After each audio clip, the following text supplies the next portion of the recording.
Alright guys, today we're just going to be talking about all of the stuff that just went down on Dokkan. So, a whole bunch of stuff dropped within like the last 2 days, I'd say. Well, it didn't drop, but you know what I mean. So, by the time you're seeing this, LR, Goku, and Arale are already out. So this is just the global schedule for the next few days, as you can probably see, unless if I cut it out. Right now, I'm recording this like a day before it goes out. Sorry, but so this LR is already out, but the LR Broly, the new LR Broly, he will be out on the night of the 22nd, which for most people will be the 23rd. Now he is actually pretty good. I just wanted to show you guys like the timeline of when all the stuff's happening. So this Broly, we're gonna break him down. I also just have all of his forms pulled up. So he is Resurrected Warriors leader for 4 key, HP attack and defense 130%. So like that's okay, and he also gives extreme tech types 4 key and 100% stats. Nothing super special there. Does Colossal on his 12 key, Mega Colossal on his 18 key. His passive is attack and defense 90% when performing a super attack, plus an additional 50% attack if there's an ultra super attack. And he has, well, not a chance, but he launches an additional super attack if there are 2 or more enemies, and he transforms when conditions are met. And his condition, as it says, there it is, 4th turn. So super easy. There's nothing else. It is just 4th turn. And then at the 4th turn, he transforms into this behemoth. And as soon as he like transforms, he has his active skill, which is Kakarot. You can't play it yet. It says coming soon. And, well, we're going to break down the rest of him first. So, obviously, his leader skill is the same. His super attacks, there are completely different animations and stuff, but they still do Colossal and Mega Colossal. His 18 key, once he's transformed, actually massively lowers defense. So, that would be pretty useful on the Goku, the super hard, like, legendary Goku event. But he's a tech type, and he doesn't really stack his defense like you would want him to if you were going to use him there. But anyways, he gets 100% attack and defense when performing a super attack. Then he gets an additional 88% attack when he gets an ultra super. And he launches an additional attack which has a medium chance of becoming a super attack when facing only one enemy. And he launches an additional super attack when facing 2 or more enemies. So he just gets better all around. And his active skill, it's pretty crazy. So he immediately gives himself plus 24 key. So he will always have a 24 key when you use his active skill. And then he gets attack 48% up. And you're probably like, oh, 48% up, that's not a big deal. Oh, okay. But you see, the thing is, you see this 100% attack up, and this 88% attack up, and this 48% attack up. You're not adding those together. It's like you're multiplying, not quite multiplying, but they're going in like factors of each other basically. So it's not like you're adding those together and that's what he's getting. He's like multiplying them together, so it's much bigger than it looks like it is basically. So you can only use that active skill once, just like all the other active skills. And this is the TUR. This is my favorite art in the game, I think. I hope this super attack quote is ha, but this art, it's so clean. I like love that. So here he just gets attack and defense 90% when performing a super attack. He's okay, but you wouldn't want to keep him anyway just because he has the exact same name as LR. And then this is the card you'll be pulling for. I really don't like it that he doesn't have a neck, but you know, whatever. Now the main problem with this LR is this. He has the exact same name as Dragon Ball Super Broly. They are both just Super Saiyan Broly.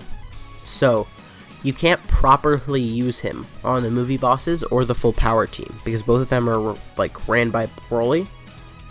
But that doesn't mean you can't use him on those teams. Like, you can still use him on a movie bosses team, it's just you have to use Turles as your lead and a Broly friend. Or for full power, you could run full power Goku as your lead and a Broly friend. So, he's not unusable, he just kind of makes it like a little more inconvenient, basically. So that's the only reason I had him up here, is just so that we would be on the same page where it's like. And also, hold up, I almost forgot something.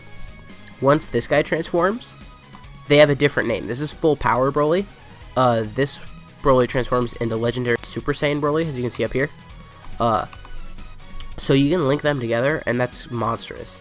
You can also link up this Broly with the STRLR Broly, and they will do a lot of damage, but I actually won't do that just because I like defense a little too much. I don't like taking a lot of damage, and this Broly is pretty solid defensively, but the STRLR Broly just is not. So that's all on the Broly. Now Goku and Arale are actually coming out pretty early on Global. Like, on Global they just got their awakening like a week or two ago, and the LR is already coming out. Now one thing about this LR is their team cost is 59. So if you're like a new player, this could actually be really nice for you, because I know on my JP I'm ranked like 150. Actually, I think I'm like 160. But either way, I know team cost can kind of be a struggle when you're like a lower rank, because like right now in my JP, I know for a fact I can beat the legendary Goku event. I just can't use all my good units. Like, I can't use my LRs, because if I could use, like, for example, LR Vegito on my heroes team, I would be fine. So this team cost could be real nice. So they give Dragon Ball Seekers 3 key HP attack and defense, 77%. That's an acceptable leader skill, and that's as far as I'll go. On their 12 key super, they do colossal damage and seal super attack.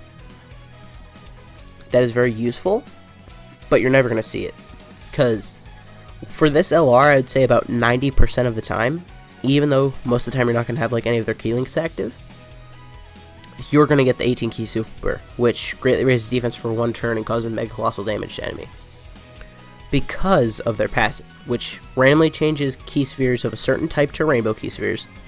Okay, and they get attack 30% and key +2 per rainbow key sphere obtained. Now, this doesn't mean they get 2 key from rainbows, it means they get 2 extra key from rainbows. So for each rainbow key sphere they get 3 key. And in the first slot of the turn, they get 30% damage reduction, but this is kind of a flawed mechanic, because the game doesn't really register that they're in the first slot until they attack.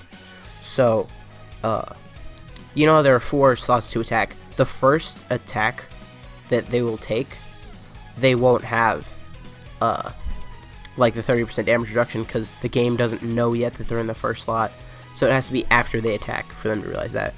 And their links, like, they're okay. They have the Innocence, which is pretty good in Fighter, pretty good. The Incredible Adventure, like, that's key link. You're not going to get that very often unless you're running them with like Dokkan Fest Goku, which I would say is their best team, but I also feel like a lot of people aren't going to have that team.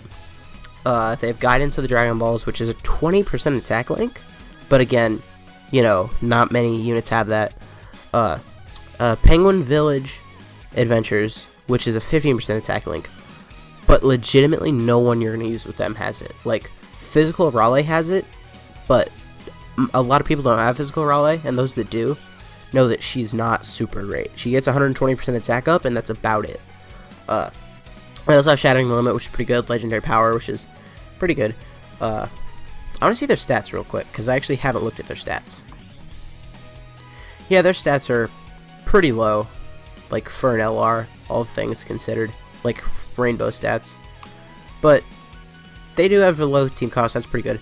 And the last thing we're going to talk about today is Super Battle Road. So there are like a few cats in the Dokkan community that I trust information from. Seriously, Team Dokkaner. There's one more. I'm sorry, I forgot. But so this is his tweet. He's French. So I Google Translate. It's just basically saying, there is a new wave of incoming SBR on the Japanese version of the game. So for the rest of this video, I just want to say, like, there are probably going to be 10 stages, and I want to try and guess what all of them will be. Where should we start here? Okay. Yeah, here's where we'll start. I think Super Saiyan 3 could get a stage, because Super Saiyan 3 did much better on the Super Class stage of Super Battle Road than I thought they would. If you haven't seen that video, go check that out, but I took the Super Saiyan 3 team into the Superclass stage Super Battle Road. They did great. They beat it in like 12 minutes. And I know they're a fast team, but if you run it the right way, it can also be a pretty defensive team. Especially on the JP version with like the Super Saiyan 3 trunks and stuff. So I think we'd get a stage for them. So that's one. Giant form. I think Giant form will get a stage, and I think it'll be the gimmick stage. Because like last time Pepe Gal's got a stage, I think Giant form could get a stage. And also, it's not even that. Like on JP right now, there's LR Super Baby, there's Metal Cooler, there's Tapion, there's Tora. Like all of those units I just brought up are agility, but they're all like pretty solid units overall. So that's 2. Movie Bosses is definitely getting 1. Don't even need to talk about that. 3. Pure Saiyans is definitely getting 1. 4. Future Saga is probably getting 1 with the addition of the new Zamasu and Trunks and all those new buffs that it just got. The Awakening for Mai, Guasu. So I would say that's probably 5. Full Power. I don't know if Full Power is going to get 1. Just because, like, to properly run the Full Power team, it would be the same leader as if you properly ran the Movie Bosses team. But let's just say that they will get 1. So that's like 4 or 5. I don't remember how many exactly. Hold up, I can just... You know, sometimes I forget that I can count. 1, 2, 3, 4, 5, 6, and then 7.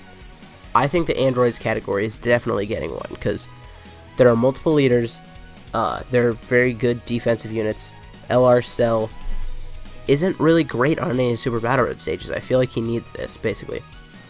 Representatives of Universe 7, I don't think they would make a category stage where the only leader is a non-Dokkan Fest exclusive LR. I legitimately don't think they would do that. So I don't think this is getting a stage, and it links up, well not links up, but it is very similar to the Universal Survival Saga, which I do think will get 1, so that's like 8. Transformation Boost, gotten a lot of good units lately, I think it will get 1. 9. And then 10 is a tough spot. I think 10 will go to Movie Heroes, but it could also go to Wicked Bloodline. But I think it's going to Movie Heroes. And hear me out. It's because Wicked Bloodline, I feel like not a lot of people have Cooler. I don't feel like... Well, I guess he has come back. I don't know. But I feel like definitely more people have Blue Gogeta. And because of that, I feel like Movie Heroes is probably going to be the last one to get a new stage. And there's only like 6 more categories after that. Goku's family and Vegeta's family could also get them. I'm not 100% sure though. Like, I feel like there's a lot of overlap there between the Hybrid Saiyans and the Pure Saiyans, which I do think will get 1. And Artificial Life Form, that's just LR Super Baby team, so I don't think so. One of the Kid Goku's categories could get 1, but I don't think so. And Siblings Bond is a global only category right now, so I definitely don't think that's getting 1 on JP. But anyways guys, if you did enjoy this video, please consider leaving a like, a comment, subscribing to the channel. My name has been Blahara, and I'll see you guys next time.